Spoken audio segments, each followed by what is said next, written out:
Hey y'all, thanks for stopping in. I'm Phineas T. Broussard, the 10-term Southern Senator from the great state of Down Yonder. Sometimes I think I get over my weird dismal as soon as I help y'all figure things out. Then I realize God-fearing folks actually thinking God made a mistake, like we talked about last time, and it just set me off. It also get me to sipping though, so that ain't entirely bad. This time, little rum rocks. One problem, of course, is there ain't no one going to actually claim God made a mistake, because they know that just ain't so. If he did, wouldn't be God. But that what some selling, apparently for profit, which seemed blasphemous to me, pure and simple. So a lot of these crackers really are a bit touched, because they're not only a bit off about racial relations, but about God. In fact, their religious coefficient be one of the more troubling facets of the whole mag-ass's freefall. Of course, tain't what at the core of their religion, it's the way they interpret it to their own ends. Maybe they's just kind of confused, but that seemed generous. But all this contributing to my finding our present state of affairs a tad troublesome.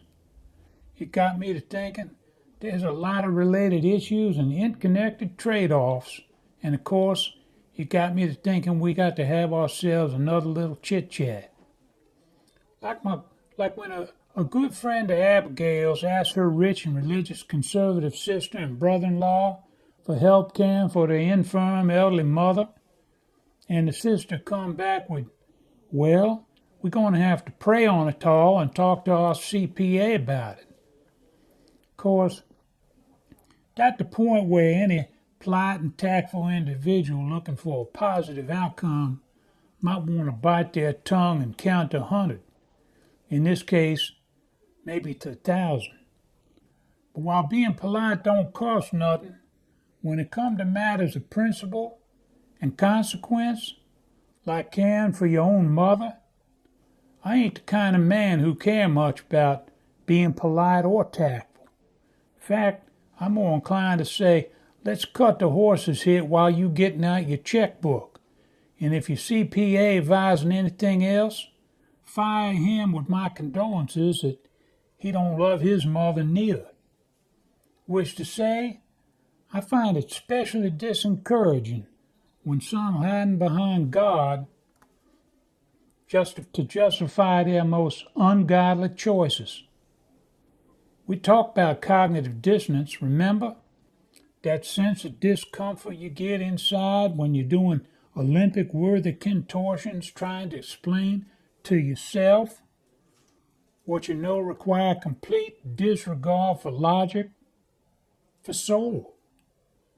You know that the smudge ain't never far from my thoughts these days, and I can tell you, if you's relatively educated smudge lover and you fancy yourself God-fearing conservative, you might want to try praying. That is, praying to lose your cognitive dissonance. 'Cause deep down, you got to be so at odds with yourself that you gyrating all over inside that skin of yourn, desperate to find a way out. And here I thought it just me got the weary dismals. The thought that so many on the other side actually suffering cog dis, that give me a bit of hope. 'Cause old Finn here might got your solution. For those that doing the gyrating contortions, I just say, they're doing the wrong thing. And as my friend Cody Connor said, there ain't no right way to do the wrong thing. So just walk away from it. That's right. Just walk away. And if you don't know which direction to go, just follow your heart. And like I think I said earlier, if you don't know Cody, Google the man, 'cause he's worth knowing. My biggest irritation, probably those who want to make God wear a flag and use him some kind of poster board to suggest he on their team. When the big guy himself told me in private that he ain't never spoken to none of them and won't ever join no team.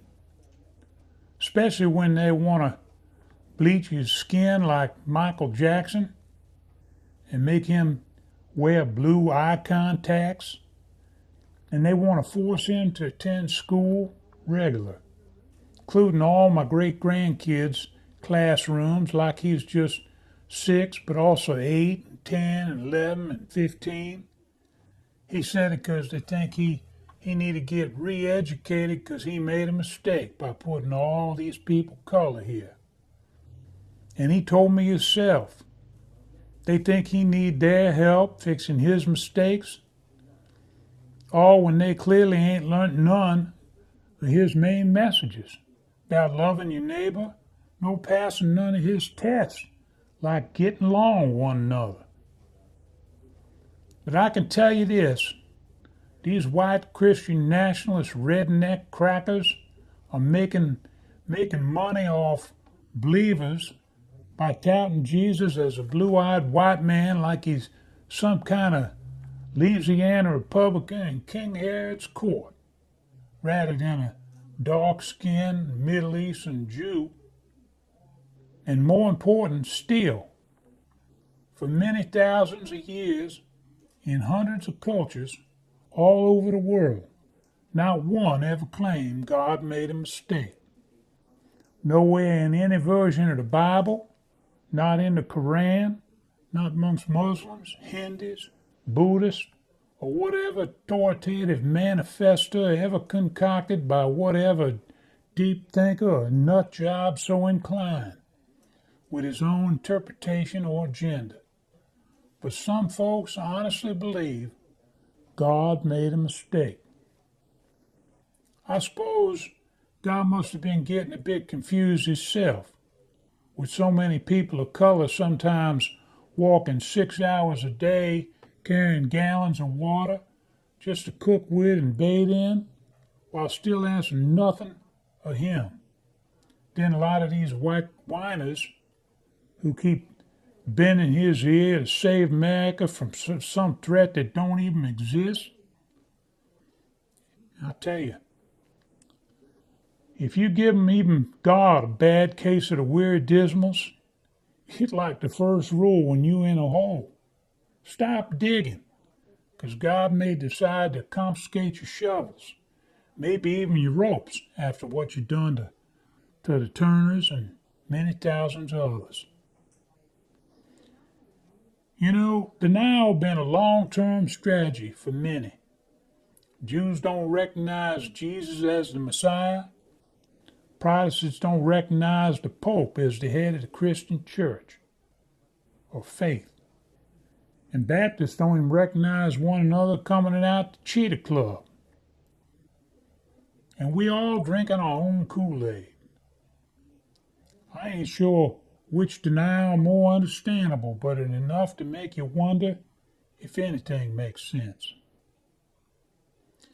Which brings us to a new phenomenon, multi-million-dollar Super Bowl ads for Jesus. Yep, millions to plug the Messiah. The theme is Jesus gets us. But the good news is, if they charge him for you to get got, and they usually do, you don't need to pay for no 2,000-year-old son of God to get you, because old Finn here gets you good. In fact, as a student of human behavior my whole life, I think I figured out most everything about you a long time ago. Certainly enough to understand that most you just stuck in the undertow of a religious frenzy. And you shouldn't have to pay anyone nothing to tell you what in your heart. Sometimes I think I may be the only fellow in the history of the world who ain't no expert on God. And from the sound of things, they're probably good, because there are way too many experts everywhere. In fact, for the record, I think myself as agnostic. If it ain't that I don't believe, I just didn't believe till I saw evidence. And I do, everywhere. But I don't think God really much care about our little lives when we can't pass no tests, like just getting along with one another. And if you think he made us, that could be the reason. Testing just to see if we can get along. None of that to say I ain't had a lot of lovely conversations with my invisible friend. But one thing I won't never need is a translator wearing any kind of collar or any persuasion, especially any who, in return for a little donation, happy to explain to me whatever they hear my friends say. I can tell you this, if the invisible friend others say they talking with is really saying what they reporting, like say about wearing, I don't know, white hoods and toting tiki torches, then our respective invisible friends clearly ain't the same. And I, for one, won't ever be buying what some of y'all selling, 'cause you got no credibility, even with southern accents. And that's saying something, 'cause everyone knows that everything seems truer with a southern accent. Now, put this in terms even the most liberal amongst you can grasp. I don't know if God's pronouns is he, him, she, her, they, their, or just it. God just ain't revealed that or exposed his, her, they, itself to me quite so clear just yet. And I certainly ain't picked under no robes to make that determination on my own. But I'll have more to say about that too, and a number of other related things. For now, all I can suggest is just listen well, learn a lot. For God's sake, be nice to everyone, and have a lot of fun. And remember, we're trying to build a world here, so as long as you're here, you might as well help. Oh, and as always, just call me Finn. See you next time.